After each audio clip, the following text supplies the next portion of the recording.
Good evening. Good evening. My name is Ross Tedder. Thank you for joining us here tonight. This is our third or fourth edition of the One Hood Power Hour this cycle. Tonight, we are super happy to host both candidates for Pittsburgh Public Schools District 2. Super important position. A lot of folks who watch us, have kids, so they really have a stake in this. So we're super excited to be here tonight. Before we get started, I just want to, sorry, I cannot speak tonight. Give a super quick reminder. Election Day is about 6 weeks away.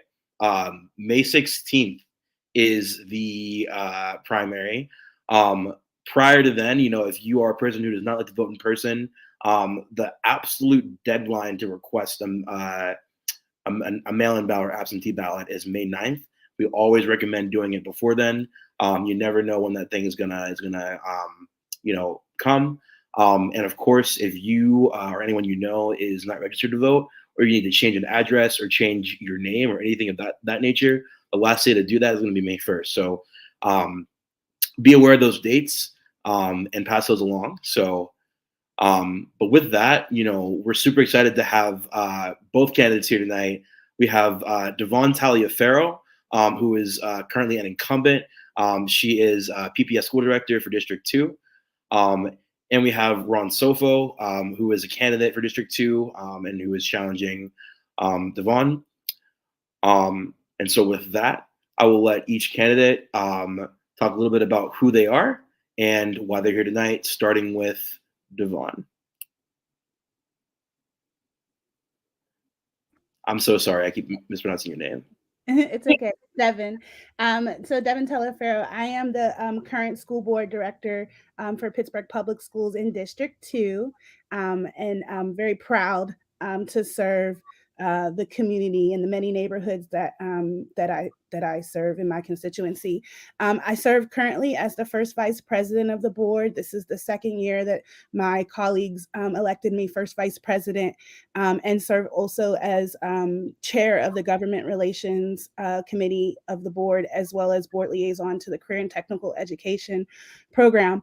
And so during my 4 years of serving in this role, I think it's definitely been a challenging and difficult time to serve, but I think that we have been able to accomplish a lot as a board, and most importantly, just making sure that we are centering our students and making sure that their outcomes are our priority in every decision that we make at the board table. And so I'm really excited to be able to run again for another 4-year term. I think that the work that we have accomplished, I'm not done yet. And I think there's still so much to do. And I think the only way that we can do that is together. And so I think this going into this next 4 years, I want to be able to reach back to community and understand the vision and values that they have.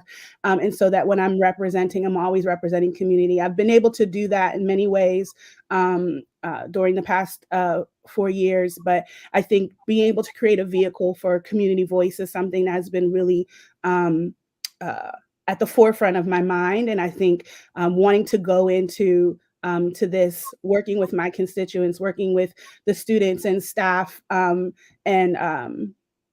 administration to be able to do this work together, because I think that our students are deserving of everybody, all hands being on deck. And so that's something that I look forward to doing. Thank you. Thank you. Ron, who are you and why are you here tonight? Hi, my name's Ron Sofo. I'm a retired superintendent of schools, as well as a high school principal, assistant principal. I was assistant principal at Greenway Middle School back in the early 90s, as well as a school and addictions counselor in the McKeesport Area School District in the late 80s. I want to give back. I think we can do better. I've been endorsed by the Black Women for Better Education, as well as the Democratic Committee of Allegheny County. I believe that our school board and leadership need to start making decisions with the community in a transparent fashion for growth, not to manage decay. The projections are that we may be as few as 16,000 students in the Pittsburgh Public Schools within the next 6 to 7 years. We can do better. We need to think better. We have enough money. We are in the top 6 spending school districts in the state, and our educational outcomes for our students, particularly if you're Black or if you're poor or if you're special needs, ESL, are in the lowest third. The thinking needs to change. I think I am someone to challenge the status quo. I have worked with faculty, for example, at City Charter High School as CEO and principal, predominantly white, that has produced stellar results with minority marginalized students, including Black and special ed. I've done the work. I want to bring that to the governance table. And I think it's time that we look at improving our solutions and include the community in a transparent fashion in the challenging decisions that are going to be in front of us in this next 4 to 5 years. We are paying for 38,000 seats and using less than 9,000 of them, 19,000 of them. That's going to be a tough road to hoe and to figure out. And we need to do that in a transparent, inclusive fashion in this town. And we also need to grow the district. I think quality, safe, caring schools for every student is essential. And again, I've done the work and I would like to bring that to the board. Thank you. Thank you both. Thank you both. And I do just want to correct myself real quick. I apologize for mispronouncing your name. It is Devon Taliaferro, not Devon. So just a note for everyone out there listening. So we're going to go ahead and get started with our questions. As a reminder and as an explanation to our audience, candidates will have 2 minutes initially to respond to the question. You'll see that up on the screen. And if a candidate is mentioned directly, they will have 30 seconds to respond to any rebuttal. So first question, and we're going to go first in the order of Devon, then Ron, and we'll switch each question. What is the purpose and role of a school board member in your view? And how does your view of that role impact how you approach the work? Starting with Devon.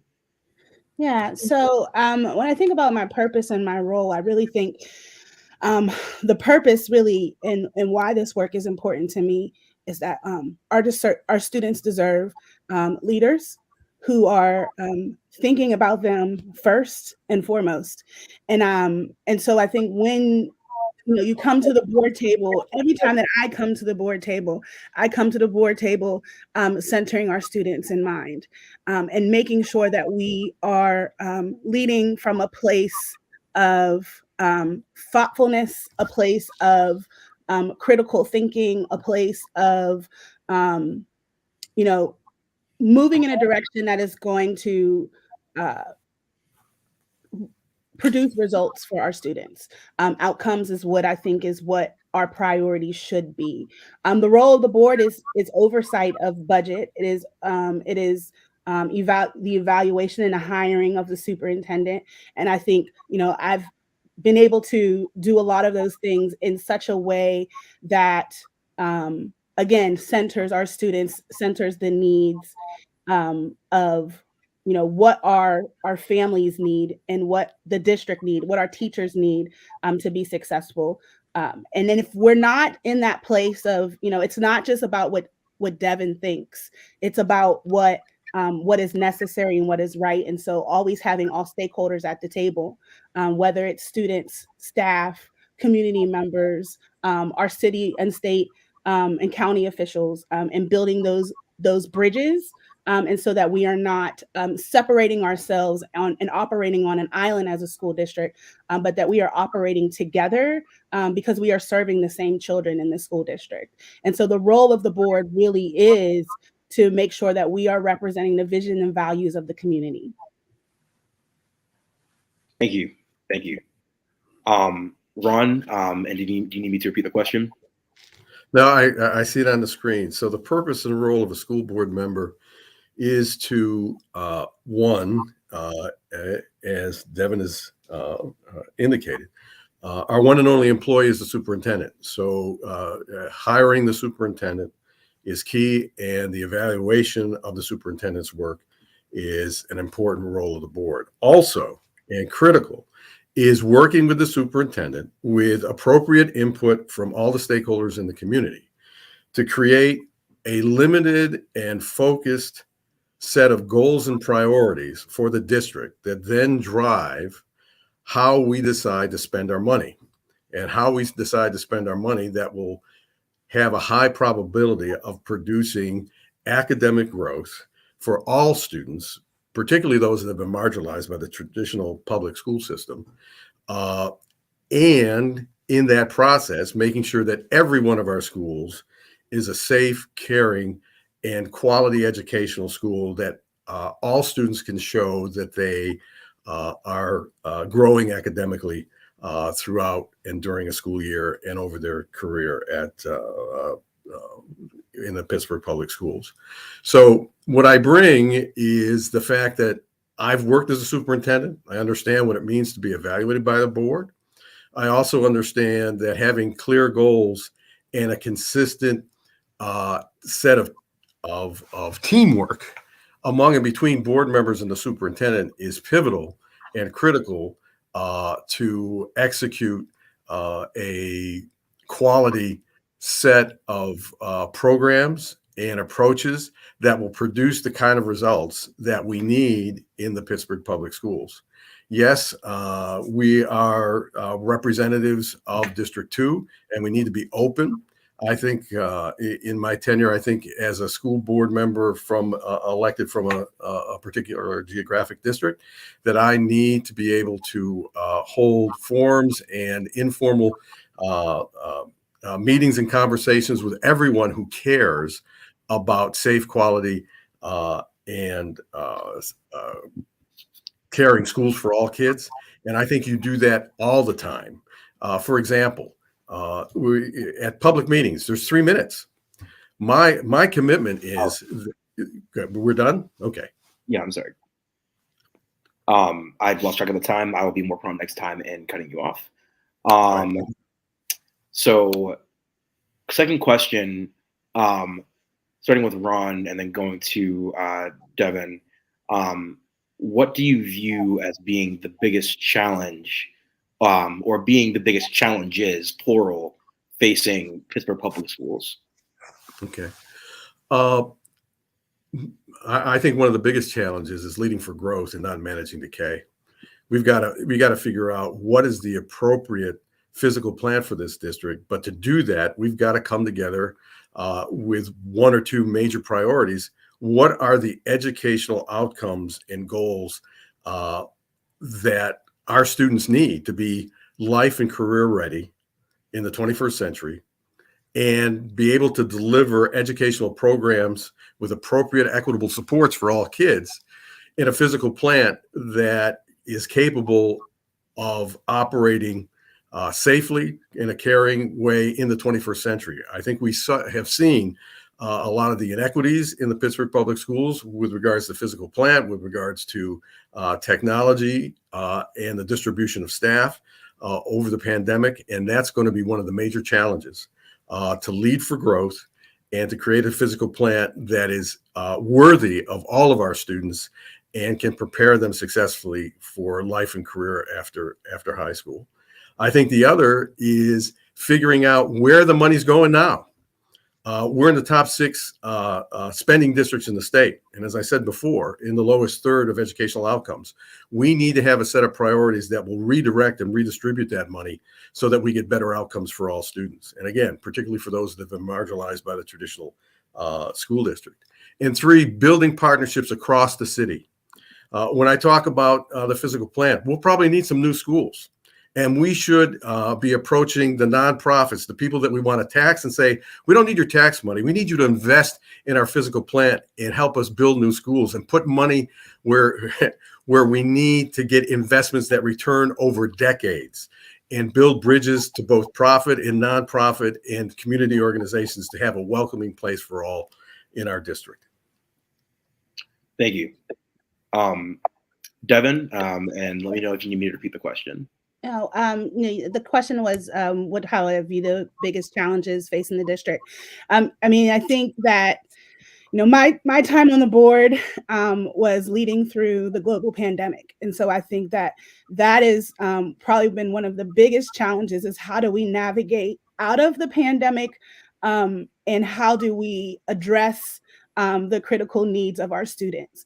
Something that I've always advocated and stood for since I've been on the board is how we can better or best expand our community schools model to have well-serviced, well-resourced community hubs that occupy our school buildings, and being able to get the resources and the supports that our students and families need to thrive and be successful academically. And that's our priority. We want to educate children. We are in the business of educating children. And so I think, one of the things that I'm looking forward to doing in the next 4 years is pushing to see how we can expand our community schools, how we can make sure that we have more supports, how we can work with our city officials and our state legislators to get the funding that we need to bring those resources into the schools. And I think that also, we look at our budget and Mr. Sofo talks a lot about our budget. And I think when you look at our budget, over 50% of the budget goes towards salaries and benefits, but a good 22% or so, which is $120 million, go to fund charter schools. And that to me is, if we are being able to create a public education system that supports all students, that educates all students, and that gives our students an opportunity to be prepared, because we do prepare our students for life after college, after high school. And it's not just the pathway to college, but it's the pathway to a career and to what they want to do and explore what they want to do. And we have great partnerships right now with the city of Pittsburgh that's, getting internship opportunities, paid internship opportunities to high school seniors in the district. And so these are the ways that we support the needs of our students. But I don't think that we can do that alone. We have to do that together. And I think that's why working with our officials in the community is a great start to that. Thank you. Thank you. So next question, starting with Devon and going then to Ron. What is the district doing well right now? And how does this provide a foundation for the future? So, I'll start with where I was kind of ending with. One of the programs that I am extremely proud to serve as the board liaison for is our career and technical education program. And we have some of the most incredible programs that really prepare students for life after high school. And the exploration opportunities that we give our students, I think, is really, really critical. So I think what we do well is setting our students up for success, and the opportunity to have a paid internship with the city of Pittsburgh, the opportunity to have other paid internships and job exploration opportunities with companies throughout the city, and all the community partners. That's something that we don't do alone. That's something that we have to build the relationships and get our foundation community involved, and get the corporation community involved in creating opportunities for our students. So that's something I think I'm most proud of, and I think that we do well. We also do early childhood education programming is excellent. And I think that we have a lot more to be investing in our young learners. And my hope is that, we continue to invest those funds and continue to invest those resources into preparing children for kindergarten. And I think that that's really critical. It's a really critical time and opportunity. And so how do we get that funding to support that work? Who do we need to talk to in Harrisburg to push and to advocate for that, which is something that I've had the opportunity to do myself as a board member, and I continue to build those relationships with my state legislators in order to address the critical needs and issues of our district, to be able to support things like early childhood education and career and technical education programming. Thank you. Thank you. Ron, what do you think the district is doing well right now, and how does this provide a foundation for the future? Oh, you're muted. There we go. I think the district's magnet program is a jewel in the crown that people fight to get into. That's a strength. I think the district also has authorized some charter schools in the district that are doing an exceptional job with Black and other marginalized youth and getting outcomes that are as good, if not better, than your local neighborhood district schools. And I would agree with Devon that our early childhood program is a jewel in the crown. And how to build on those. I think, one, we should treat every school in this district as if they were a magnet school with equitable resources and allow the faculty, staff, principal, and the communities and the kids and families that go to them to create a unique vision and mission for each school that they collectively own. It makes a difference. Take a look at our magnets. Two, I think we need to do a better job of authorizing truly innovative charter schools and holding them to the same standards of performance as our neighborhood schools with regards to student outcomes and measures of school safety, of school caring, and of academic growth. All right. And when it comes to early childhood, I would go even further than what Devon has suggested. I think we should find partners both locally, state, and federally. Every 3-year-old should have quality daycare in this town. Every student should have access, young person, to our great Head Start program. And every elementary school needs to, with their principal and kindergarten teachers, get to know those students and families while they're in preschool so that they can make the best choice and fit of where their child needs to go for elementary school. Those are things that I think we can build upon and start to manage for growth and quality, not decay. Thank you. Thank you. I want to be fair. Mr. Sofo did just mention that he feels that Ms. Taliaferro did not go far enough in her pre-K plan.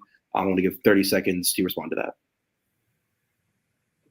Yeah, well, you never can go too far in 2 minutes. But I mean, I don't disagree with the need to go further. I mean, I think, if we're not preparing our young learners for kindergarten, if we are not a part of that conversation, and I think it's important to know like where the responsibility lies. You know what I mean? It's not just on the district to prepare our young learners for kindergarten. I think it's all hands on deck, and I think that's something that what I strive to do. That is 30 seconds, unfortunately. Bridge builder that that we need, and build those relationships with other entities that can help us get there. Thank you. Yeah, thank you, Ross. Yeah. Okay. So I'm gonna go a little bit out of order here, and bear with me, John, which our audience cannot see, but John's our tech guy. You guys mentioned charter schools. I want to make sure that we cover this and that this is kind of in an order that makes sense. Yeah, I guess so. What is your view on charter schools, and how do you interpret existing data, right, on the impact of charter schools, both in terms of student outcomes, like individual outcomes, but also community impact? And we started with Devon last time. We're going to start with Ron. Let me know if you need me to clarify the question. I'll give it a shot. So charter schools were originally, one of the big advocates was Al Shanker, president of the American Federation of Teachers. They were intended to be research and development schools designed by and operated by teachers and administrators to figure out best practice and bring that back to districts. They have been bastardized and used inappropriately in places to privatize education. That being said, there are quality charter schools and there are non-quality charter schools, just like there's quality neighborhood schools and there's not so quality neighborhood schools. Charter schools do provide a level of social justice for those folks that can't afford to move and send their kids to the schools that they want if they had money to do so, like many rich people do. So I think charters provide a choice, but it's got to be a quality choice. And that's where authorization and proper oversight is important. If every school in Pittsburgh, public schools, was a quality, safe, and caring school, there would be no need for any more charters. And as a board member, that's part of what we need to figure out. How can we develop a culture of internal innovation so there's never another need for another charter application to show up? If you take a look at who goes to charters, overwhelmingly, it tends to be those families and students who've been marginalized by the traditional system. We need to do a better job internally of finding our best and brightest teachers, administrators with communities and parents and students to create those schools internally to Pittsburgh so that there's never another need to have a charter. Oh, and one other thing, the state should be paying for all charter school tuition based upon actual costs. No school board voted for the charter school law back in 1997.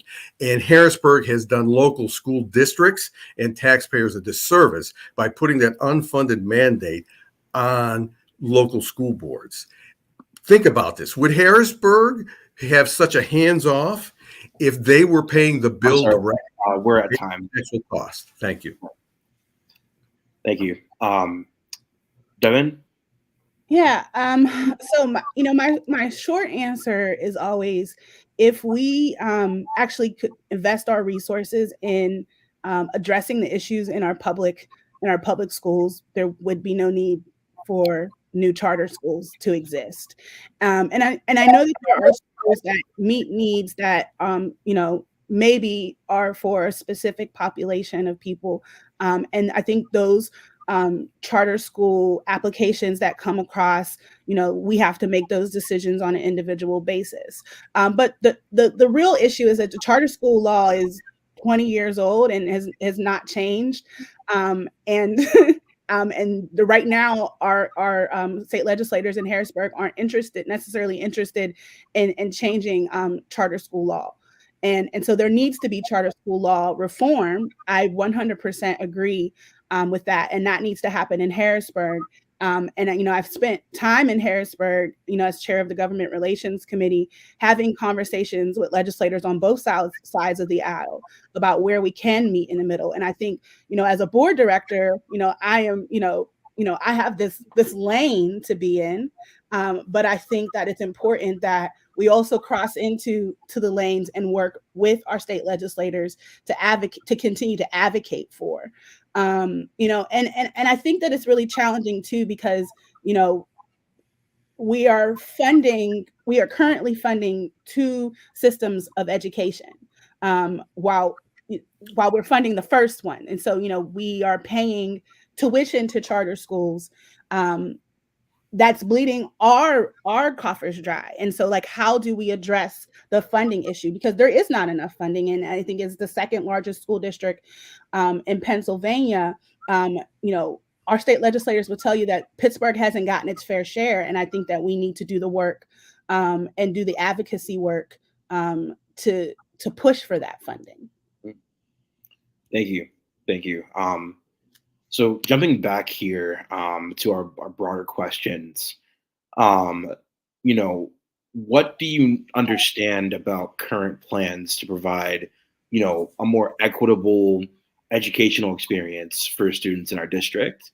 And, when answering this, what definitely mention what's been tried in the past, and whether or not that's been successful, and sort of just what changes that you would make to the district's approach on the topic of, equity and access, starting with Devon.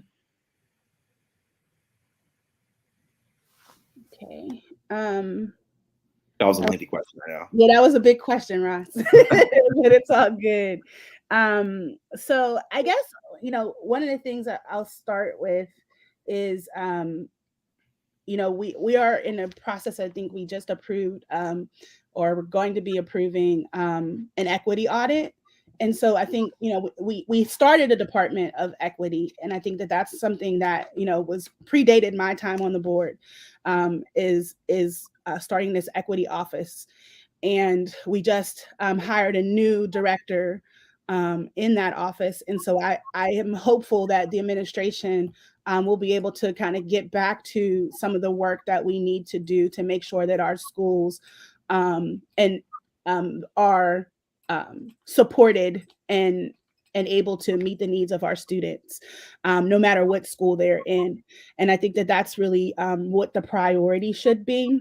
I also think that, one of the things that we're currently doing is we just put together a curriculum team made up of parents and staff to be able to identify culturally relevant curriculum for our students in the district. And I think this is something that our students have asked for. In the school year last year, I had some conversations with students at Brashear High School who staged a walkout because they wanted culturally relevant curriculum, more teachers of color, and better access to mental health supports. And so when our students are asking for those very things that I already know as a board member, that I'm at the board table advocating for, and that I am the conversations that you don't see in public meetings, are the conversations that I'm having to take what I know and I understand as the voice of our students and our families, and making sure that we're addressing these issues of equity. Because I think when we continue to do business as usual, it doesn't help our students to thrive. And I think that's what I've been trying to do as my time on the board. Thank you. Ron? Oh, you are muted. When it comes to equity, the district has done a better job of looking good than doing good. Take a look at the 30-year lawsuit that is still in its fifth iteration. And if you take a look at the equity office, we've had a number of leaders in that office come and go. I think the pandemic has shown that equity in the Pittsburgh Public Schools is lacking. And for all that we say, the fact that the Brashear High School kids were asking for that when there's been a 30-year lawsuit, we've got to change the thinking. We've got to change the priorities of how we spend our money to really make equity happen at the classroom level. How about last May, a year ago, when kids were still going without computers, when there were still buildings without nurses or enough social workers and counselors, the board spent $140,000 to $150,000 for PR with KDKA TV to do public spots about how great the district is. Stop that. We need to be spending money on kids and teachers to address the inequitable distribution of resources. And that has to start with the board owning up with the superintendent to say, here are the things that we haven't done. Let's not point fingers and blame folks, but let's learn from that and adjust our financial priorities to support equity across the board, whether it's in technology, curriculum, building, physical plant, resources, supplies. I've got a teacher that has art on a cart in Brashear, but can tell me that there's art supplies out the door at Kappa. What's going on? We can do better. We need to do better, but we've got to change the thinking, and we've got to be more about doing what's right as opposed to being more concerned about looking good. Thank you. Sort of in line with this, what metrics will you use to assess, the district's goals, right? On equity, but also on other, key issues, and how will you sort of assess or determine when, a program or decision, has been successful? Am I up first? Oh, I'm so sorry. Yes, you are up first, Ron. Okay. I think there needs to be, it all starts with setting a focused set of priorities and goals in a consensus way with the superintendent and the board. That being said, I think every school needs to have a dashboard, a set of measures that are developed with the board, with all the constituents that are both responsible and are served by each school, that measure school safety, school caring, for all students, and educational growth. And those measures, for example, might be everything from student attendance, faculty attendance, formative assessments that show us from month to month or quarter to quarter how well students are progressing to be proficient readers or in mathematics, fill in the blank. Things like how many positions are going unfilled. How many staff members, do schools have a half a librarian or a nurse only one day a week? We can set up those measures that the board and the superintendent would need to look at least on a quarterly basis, to see if the goals and priorities that we've set and the way we're spending money is having an impact. And I guarantee you what we'll find is there's some schools that are hitting it out of the park, and then there's some that are struggling. And we need to create a learning organization based upon trust, and that we can do better. And where our stars are hitting out of the park, how can they help those that are struggling? And what does that have to suggest about being able to and willing to innovate to help all of our kids and our faculty be effective teachers and experience true academic growth over time? I truly believe that having a set of metrics that everybody can understand, you shouldn't need a PhD, that anyone can access at any time, will also be a way to keep everybody responsible for results and accountable for their delivery. Thank you. Thank you. Devon? Yeah, so one thing I think is really important to know is that the board actually does have, and the superintendent have goals and priorities. And I think that, those are visible on our website. We also have a data dashboard that's visible on our website and being revised. And we're, constantly, as board, at least our, board members currently are constantly working with the district to address or things that we notice or things that are brought to our attention, to be able to make, that data and information more accessible. But I mean, the board does, work with the superintendent to create student outcomes focused goals. And we are starting to work even as a board in how do we better monitor that progress. And then, of course, our job is to set those, to set those priorities and goals for the superintendent, and his job is to execute those goals and priorities. But we evaluate our superintendent, and that is what gives us the measurement, or we know if this is a direction we should continue to go in. And so right now we are in the process of starting a strategic planning for the district and for the goals that the board and the superintendent have set. That strategic planning process will include community engagement. And that's something that I have really pushed and advocated for, is how do we bring the community to the table? We cannot, I represent communities' vision and values and their voice, but I can't, I can't make those decisions alone. I need to bring the community along me. And so that's something that I really advocate for. And we have work to do. It's not a secret that that we have work to do, but I think the work is happening, and I think that's what's important to say here today, is that the work is happening, and it's necessary. Thank you. No, I was tempted to ask a follow-up, but I'm looking at the time. So, in your view, and we're reversing the order now, we're going to Devon first, and then to Ron. What sort of do you see as being the role of the teachers' unions, in PPS, and not just them, right? But like, what are other stakeholders that need representation on the board, and sort of what is their role?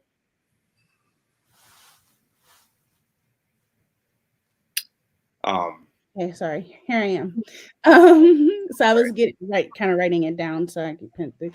Well, so first of all, I believe in the right to collective bargaining. I think we are a city that is union strong, and that is a priority always, is making sure that our students, our teachers and professional staff have the ability to unionize. But we have to work together. And I think that historically, boards before me did not do a good job at working together with the teachers union, and even working together with our city officials. The relationship between the mayor and superintendent, I think, is so critical. In most cities, education is under the leadership of the mayor. In our city, it is not. And so we have a unique opportunity to really do this together. And I think that stands for our teachers union. If we aren't able to be allies to one another, I think it makes it very difficult. You can't educate children without teachers. And that's something that I strongly believe in. And I've been able to work alongside a lot of our teachers and have conversations and hear their concerns just as much as the students and the families in the district. And I think that I think that we can always pay our educators, especially our paraprofessionals, more. And we are in a teacher shortage, and I think that that's a reality that we have to be able to address. The pandemic has put us in a position where we don't have enough bodies in the building, and I think that's something that has to be a priority. And I think it is at the forefront of the board and our administration's minds. Thank you. Ron, same question. In your view, what is the role of the Teachers Association / union and other stakeholder groups? All right. So the traditional role of the teachers union in most unions is to negotiate terms and conditions of employment. But as I talk to teachers, as teachers reach out to me, they're very concerned about being able to do a quality job in a safe environment for all kids.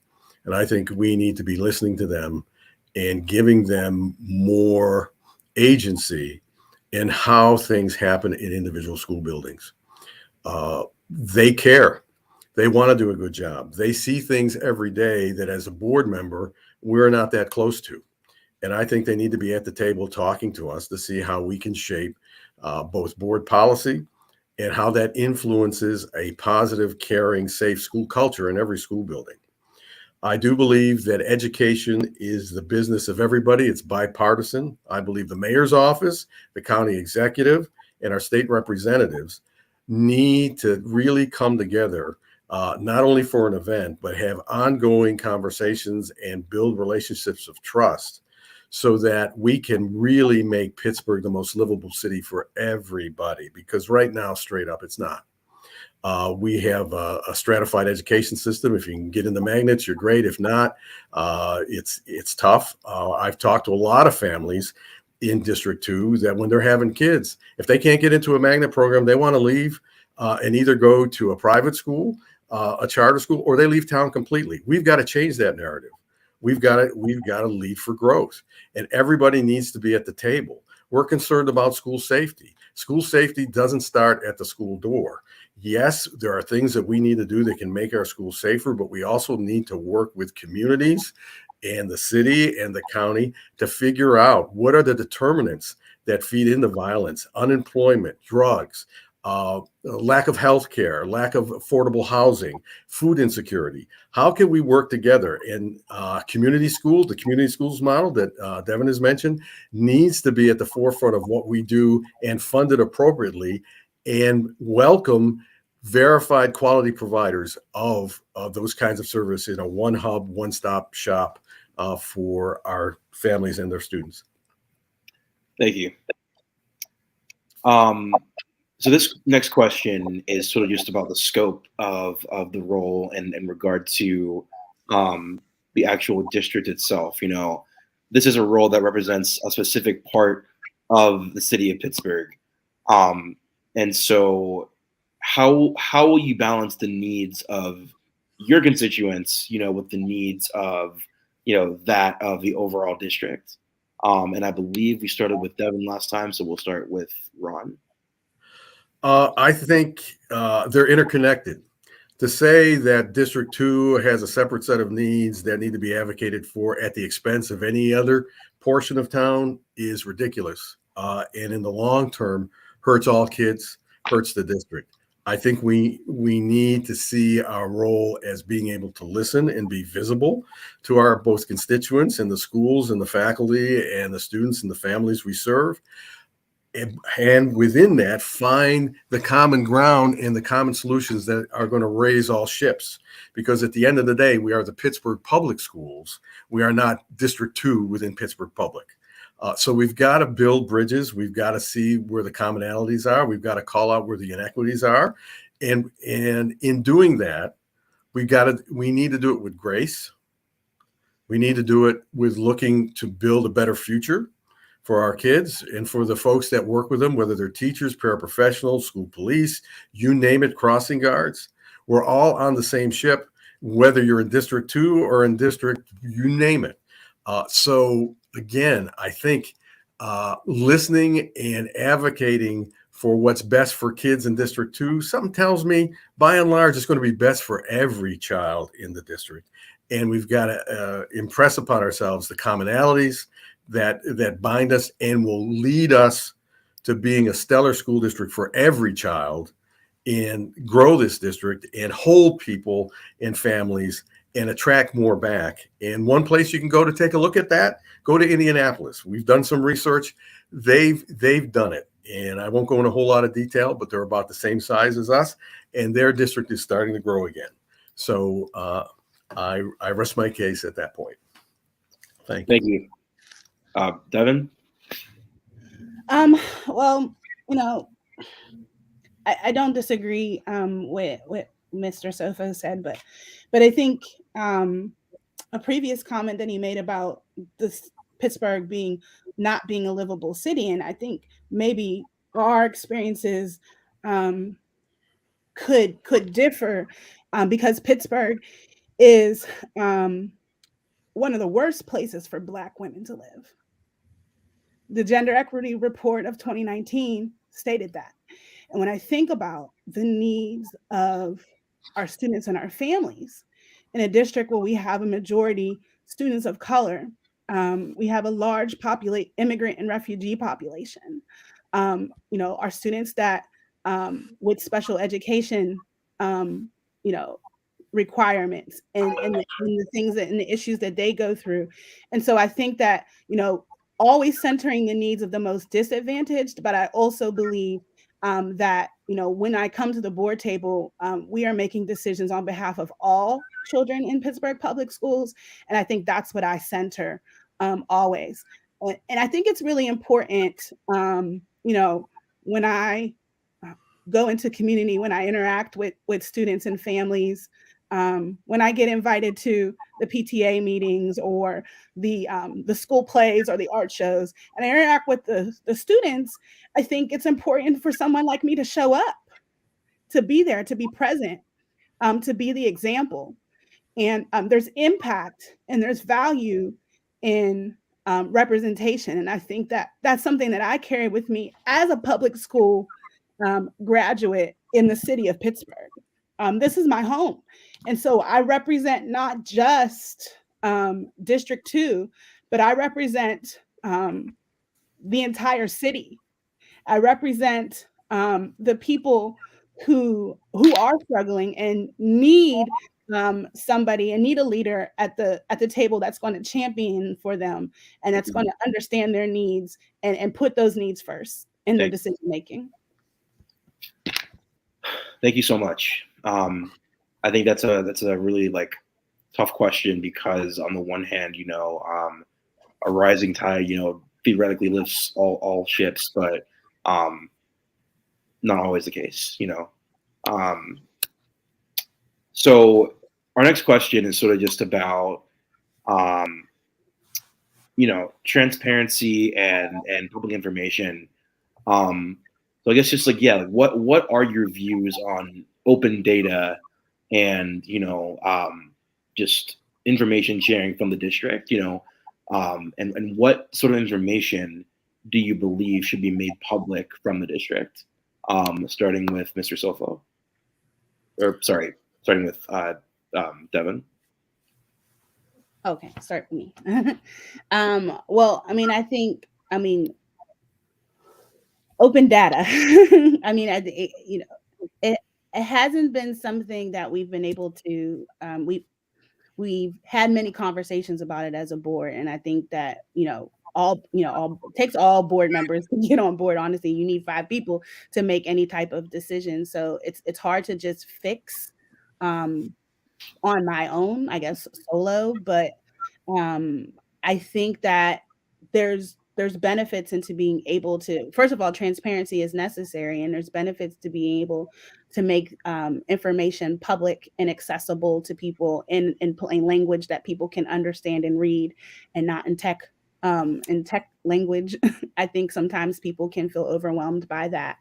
But I think when you look at the intersection of race and gender and disability, you see the disparities. And I think that's something that, we, at least I can only speak for myself. So I guess I advocate and push for, and how we look at that data and that information, and address how we address the disparities that exist. We get suspension data every month that we have to vote on, and every month it's disproportionately Black, brown, and disabled kids that are getting suspended. And so, is it just that Black, brown, and disabled children are bad, or is it that we might need to address some of the issues that are causing, or how do we get to the root cause of what our students are experiencing? And I think that is what I continue to advocate for on the board, and what I will continue to advocate for, because I think that our students deserve at least somebody who is going to center them in their decision making. Thank you. Ron? Well, as a public school district, I think all the data should be open, other than those that by law related to personnel and some other legal matters are required to be confidential. You have groups both locally and state and national. For example, A+ schools. You've had reports about the inequities, and I agree with Devon about if you're an African American female, Pittsburgh is one of the worst places in the country to be. And when I said most livable city before, it's not the most livable city. Sofo, please use the rest of your time to answer the question, and then I'll give you 30 seconds to respond afterward. Right. So I believe that the data needs to be transparent. Everything that we do should be seen in the light of day, again, other than that, which is required by law to be confidential. And there's sources for that, both on the district website, and like I said, A+ schools, universities in county and city have created reports. And what we need to do is not just have the data be there. What action are we going to take that's going to make a difference in the lives of all of our kids and their education to ensure that they're career and life ready?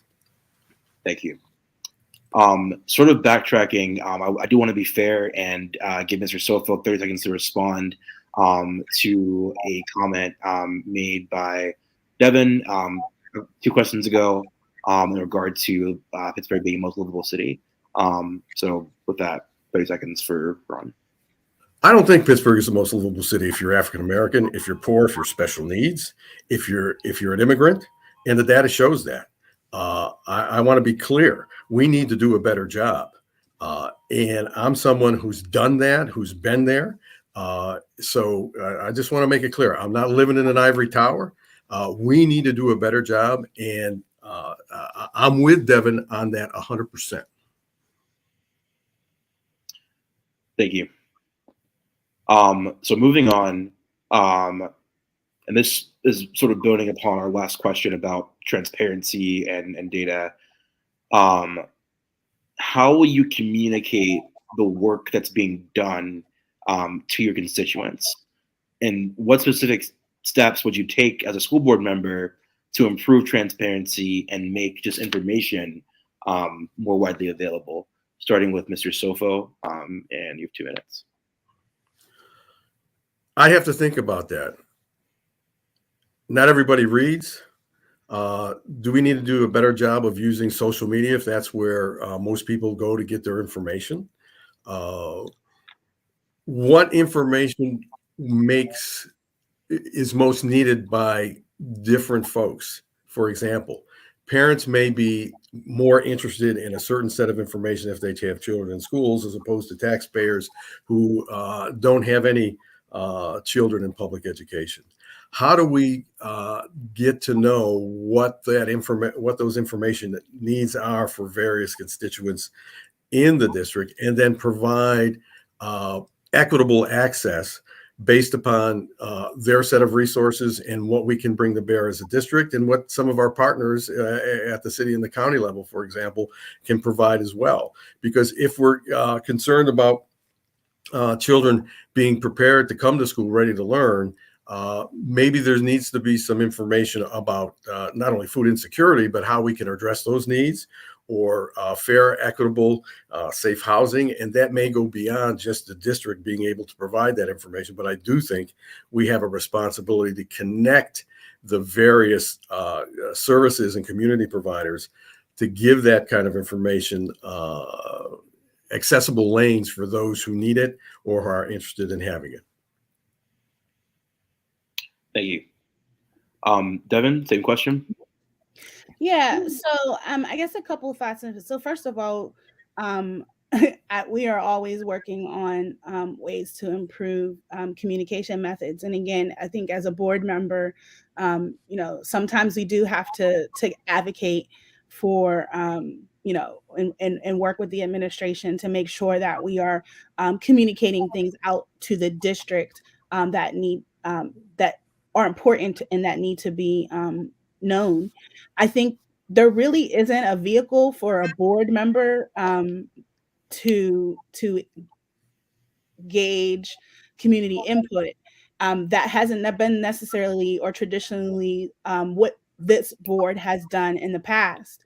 But for me, I think just even through some of the board training that I've received, continue to see the value in community input, and that really the community's vision and values is what I represent, and what should be a common thread throughout our priorities, throughout our goal setting, and understanding what those visions and the value and the vision of the community really is.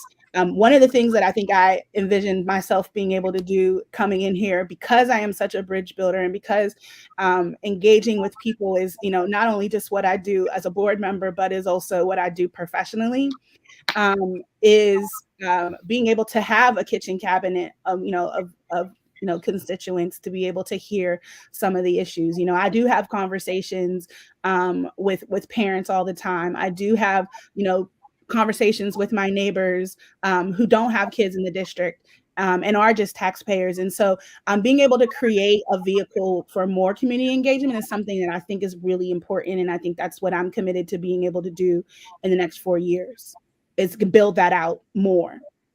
Thank you. Thank you. So our next question, kind of builds upon that, and it's just about stakeholders in the community.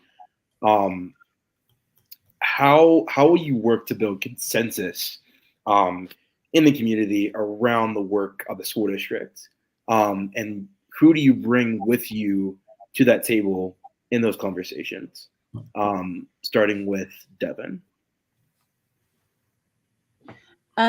So I think that what I really value, and I think it's just kind of stemming off of what I just talked about, is the power of relationship building and doing this work together. And so I often say that we do not,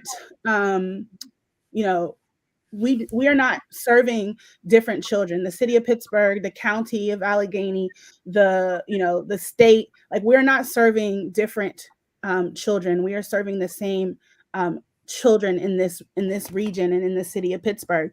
And so we have to be able to work together. I talked before about, relationships and not having strong partnership and relationship between the city and the school district. And that was something when I was appointed as chair of the Government Relations Committee in 2000 22, I really pushed and advocated for us to build that stronger relationship beyond just the photo ops and the events, the one-off events, but really how do we work together to meet the needs of Pittsburgh's children? And I think that our mayor has committed that, is committed to that, as well as our superintendent is committed to that work. And I think it's showed over the past year or so, since both have been in their positions.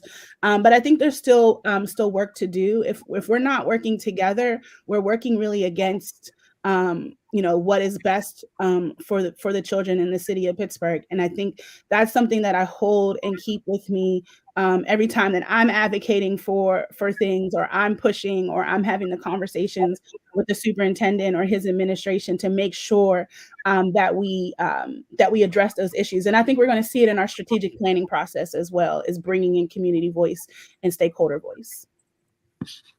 Thank you. Ron? Hey, thank you. Great question. I think we got to move the table to where the people are. I think we need to center student voice in all of this, especially those that have been marginalized, and really we don't listen to their voices, especially those that we've suspended and made school a place that they don't want to be. I think we've got to find a way to go out and listen to people as opposed to ask them to come to our table. If we really want to have a district that's going to be both welcoming and effective to teach all students to be career and life ready. And we need to do that with trusted community partners. Because straight up, look at this package, all right? White old guy, okay? We need, and I as a board member, we need to create those bridges to build trust so that when we listen, we're hearing the real deal. And that informs how we do what we do and what policies are important to focus on, and how money follows those policies and priorities. And we need to do that at the speed of trust. And to build trust, you've got to listen to people. And every once in a while, based upon what they tell you, you've got to take some action. And in a consensus kind of way of agreeing that we need to do better. And we've identified some of that comes from those conversations, from the people that we serve, and get busy doing the people's work. So I truly believe that we need to bring everybody to the table, the traditional folks, but especially those, whether it's the immigrant population, the ESL, special ed, Black, poor folks. We need to go to them in places where they feel comfortable, in places where they feel there's a level of trust, and listen to inform what we need to be doing as a board to make this a school district that's a great school district for everybody. Thank you. So our next question, how do you see the school to prison pipeline manifesting in Pittsburgh Public Schools? What solutions can a district pursue to keep students away from the criminal legal system? And we're going to start with Mr. Sofo this time. Relationships are key. A couple things. One, take the word "can" out of this sentence. All students can learn. No, all people learn. They're learning every day. Every child, every human is a learner. I'm for everybody. I'm for humans. I'm for kids. All right. So relationships are key. Why do we treat kids in classrooms less than we treat kids when they're on the football team, when they're in the play, or when they're in a club? We need to start organizing schools around our teachers and staff staying with kids for multiple years to get to know the child as a person and see them as a whole person, as well as their family, to build trust. That's where we start to stop the school to prison pipeline. 2, discipline should be seen, unless it's extremely violent and dangerous to both the child or others, as a teachable moment. You know, we talk about restorative practices and those methods and strategies to keep kids in schools. But you got to keep kids in schools that are caring places where people know each other. And again, how we design schools has to be relationships at the center, and keeping kids with their teachers and support staff over multiple years. That does many things. one, it builds in professional responsibility for results. Because if I'm your kindergarten teacher and I'm going to take you to third grade and make sure that you're going to read, I can't look at the first or second grade teacher and say it was their fault. I'm with you. I got you. I'm going to work with you, your family, and the other resources that this school and community can bring to bear to make you the best that you can be. Because it's about opportunity that creates a different future than the school to prison pipeline. Stop this exclusion stuff. What would we want for our children? And we've got to advocate that for everybody's kid. And again, I go back to, we've got to stay with kids for more than 1 year at a time, as educators, as paraprofessionals, as security, you name it. And you can think about that. And I'll just stop right there. Thank you. Devon? Yeah. So I think for me, I think it's really a lot of the reason why I ran for school board in the first place. I ran mentor programs in Pittsburgh public schools. I ran mentor programs in suburban school districts, and the experience for my students in PPS looked so different, drastically different from those in the suburban school districts. So I think relationship building, Mr. Sofo mentioned, I think is extremely key. But I think having the right staff in the building to support those students is critical. I think oftentimes we expect students to know the rights from wrongs. We expect them to know how to manage their anger, or we expect them to know how to deal with conflict. But they don't always learn those skills. You think about how long it's taken adults to learn how to deal with conflict. And so we put those expectations on our students and then tell them to figure it out. And then we push them out when their behavior doesn't meet our expectations. We over criminalize our students. Our district has the highest arrests. And to me, when I hear that and I see that, that is what makes me advocate for the changes that need to be made. I don't think that this district is perfect, but I think that we currently have people on this board, including myself, who push to make sure that we are protecting our students, that we are creating welcoming, safe environments for our students, that they are seen, valued, and heard. And I think that is the priority that I set as a school board director. Thank you. Whew.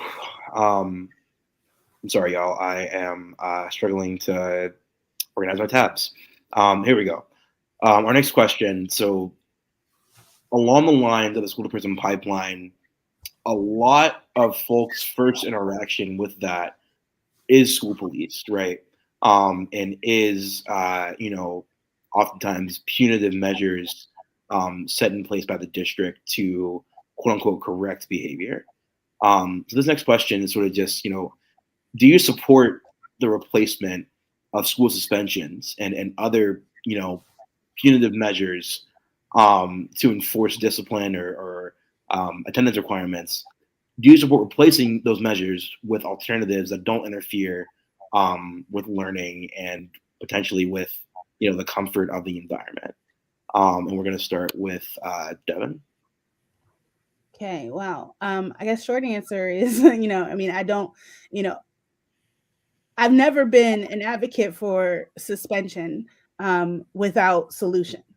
How do we address the root cause of the issue in the first place? And so, in a perfect world for me, we would have a moratorium on suspensions from K to 12 for non, violent offenses. There are things in which you will have to, and we know that, we have to address and suspend for. But for things that, we're punishing kids for typical child behavior, to me, is not direction that we can go. And it's missed time in their education. It's missed opportunity for us to really impact them in a way. And I think I've seen that in my professional work, working with students in the district, sometimes I was the voice of reason. I was, able to, prevent them from being kicked out or suspended. Well, I just took them out in the hallway and had a conversation with them and asked them what is, what's going on, and better understand what the needs are. But our teachers don't have the bandwidth to be able to do that. And so I think there is important to have support staff in the buildings to be able to, meet student needs, having restorative practice coordinators. Rather than have a school police officer, I'd rather see a restorative practice coordinator there to work through, help our students work through issues. If we had smaller class sizes, we'd be able to address these issues. Interventions require investment. We haven't necessarily made that investment. And I think that's what, again, I continue to advocate on the board. It's to make sure that we put in interventions and measures in place that support our students, not criminalize them. Thank you. Ron? Short answer is yes. We should not. We should do everything in our power to keep kids in school again. And I agree with Devon, unless they're extremely violent and a danger to others or themselves. I think the solution, though, has to go back to school design and relationships. You can do restorative practices and take kids out in the hall, but if that classroom is toxic, if the rest of the building and the culture is toxic to that child and is based upon a public school model that was designed to weed and sort kids circa Prussia in 1865, then you're just putting Band-Aids on children instead of finding real solutions. And I go back to relationships and how do you design a school that is inviting, accepting, and full of equitable opportunities for all. And you've got to work with teachers and staff, including security. I want security in buildings where they need to be, but based upon relationships. You're going to get to know the children that you're helping to keep safe. All right. You're not there to enforce laws and rules. You're there to understand where where youth are coming from.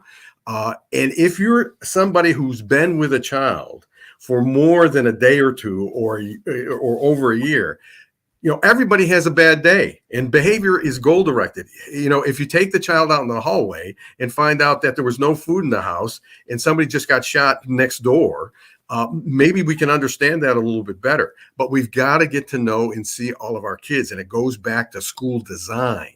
You can't put Band-Aids on a system. And I'm not just talking about Pittsburgh, but we're in Pittsburgh. It was designed to weed and sort kids. We've got to change the design of all of our schools. By the way, we used to do that in a program that was taking 9th graders and their teachers through 10th grade. And we stopped doing that. I think we got to get back and see what we learned from that and expand it. Thank you. Thank you. So our second to last question, and this is the question that deals directly with police. Do you support limiting the number of police in Pittsburgh public schools? And in general, what are possible alternative safety initiatives that can be taken, to keep students safe without, adding more police? Starting with Ron. Okay. One, I think the city police should do a better job of community policing in and around school neighborhoods. 2, I think more resources need to be spent on counselors, social workers to get to know kids. And I'll be a broken record. We got to work on building schools that are built on relationships first and primary. No, there should not be more police in schools. African-American, minority, migrants, when they see police, that is threatening. That is fearful. How can you be peaceful enough to learn and understand when you're worried about your safety? We need to create a caring, safe school through relationships of getting to know who we're teaching, their families and their communities. And we need to work with our adult staff to help them learn how to do that if they don't already bring that to the table. And again, I will go back to design over and over again. We don't need more police. We need more caring schools based upon long-term relationships with children and their families. And we can do that if we're willing to think differently and to really see all people where they are and see what they have to offer as assets and not liabilities. Thank you. Devon? Well, I think I've, if you watch a board meeting ever, been fairly vocal about, school police. And I think in my earlier comment, I said, that I'd much rather see us hire restorative practice coordinators than more school police officers, because police officers have a specific role and job, and time and place, and it's not necessarily roaming the hallways and bathrooms and stairwells like what's in their job description. Currently in the police handbook. One of the things that I did the first year that I was on the board was introduced a resolution to reimagine school safety. And we started a school safety task force that was majority community members, district staff, both teachers and school security staff, included students, and included parents. And we came to the table with the goal of coming up with, the definition of and what school safety looks like in our district, and how we will work together to improve its school safety and to better support our students. And safety is important. Families want safe environments for their students. And I think that's a priority for me as well as a board director.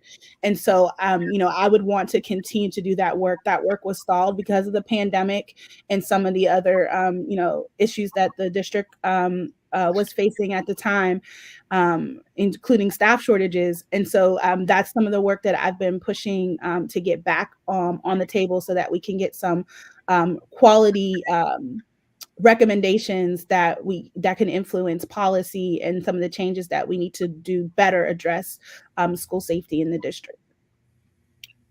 Thank you.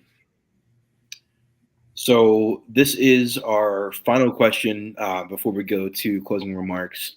What has defined your life experience thus far, and how does that impact your approach to the position? We ended with Devon, so we're going to start with Devon. Carry away. Wait, can you repeat that question again? Absolutely, yeah. So what has defined your life experience thus far? How does that impact your approach to the position? I got it. So, I brought this up earlier. When I ran for school board in 2019, that was the same year that the gender equity report came out, that Black women had the worst outcomes in the city of Pittsburgh across all areas. And then, you could pack up your bags and move to 90% comparable cities and immediately have better outcomes. And so when I think about my own life experiences, the experiences that I had in the public education system in this city, I think that is what oftentimes, is on the forefront of my mind when I approach my role as a school board director. I never take any opportunity for granted, and our students are resilient and they deserve the very best. And I think that is the leader that I show up to be. My experience as a mentor, mentoring kids in the school district, working with other students in the school district, I think really has played a role, because I saw firsthand a lot of the issues that our students were dealing with, and a lot of the challenges that I think went unaddressed.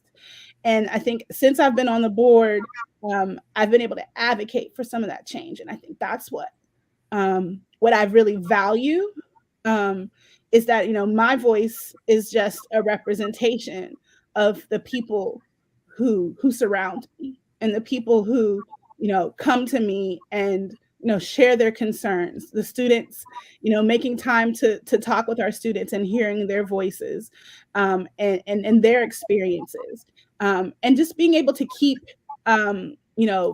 people centered in mind when we're making decisions at the board table. And I understand that, you know, many of our families have had challenges over the past few years, and I continue to advocate on behalf of them, so that we can create better circumstances for our students to be academically successful.